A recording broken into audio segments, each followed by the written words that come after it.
Welcome to another edition of Smart Chat. I hope all is well. Do want to do a baseball video for you. Let's go to the NL East, shall we? Let's go there. A lot of people are already pegging the New York Mets to win that division. And listen, I understand that this division has teams like the Phillies and the Braves, which we could all be in agreement on. They will absolutely stink. But, okay, some of my worries, if I were a, Met fan here, you have an aging captain, okay? David Wright missed 4 months last season dealing with spinal stenosis in his lower back. That issue hasn't gone away. It's to the point where during the course of the year, during the course of the preseason, he wasn't able to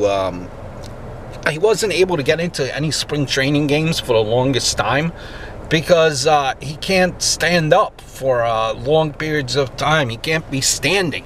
That's what type of condition this is.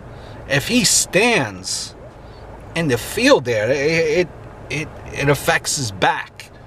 I mean, he's never going to be the same. How many games can you depend on him? How many games can you depend on him? The Mets also have their shortcomings, I think, defensively. The Mets catchers, look at what happened the entire postseason. I know, but they weren't able to throw out one single runner. I'm not even counting Kansas City Royals because Kansas City just runs and runs. They're just a freak as far as base running. So let's forget that. But even in general, even the Kansas City Royals, not including them, they weren't able to throw out any base runners. Is this going to catch up with the Mets? Are you prepared to see a ton of Cespedes in center field? I don't know. It's not exactly the best scenario in having Cespedes there. You also got to factor in Washington. Okay, Washington underachieved last season, but I think they're still a serious threat. Okay, they got Dusty Baker. They were picked last year to do things, and it just fell apart. Washington is pretty much the same team. They revamped a little bit. They have a manager who has had experience now and not Matt Williams. So if you're a Met fan, I just don't think that it's fair to expect this team and the Nationals to be a non-threat yet again this offseason. You also have to look at the fact of, let's say, Matt Harvey. Majority of the Mets pitchers, they've come back from Tommy John surgery. Now, the thing is, it's like getting your first car. Did you have your Tommy John surgery yet? A lot of the pitchers already had the Tommy John surgery on the Mets staff there. It's like a thing to get. When you look at Matt Harvey, for example, I think he's pitched 216 innings. That's the most by a pitcher coming off Tommy John surgery the following year.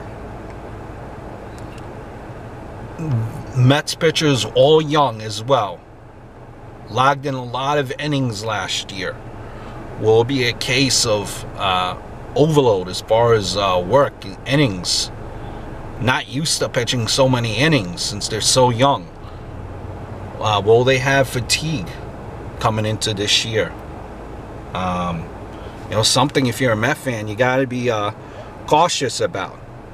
But in the same regards to, I know that the Mets have been getting a lot of flack as far as the bullpen.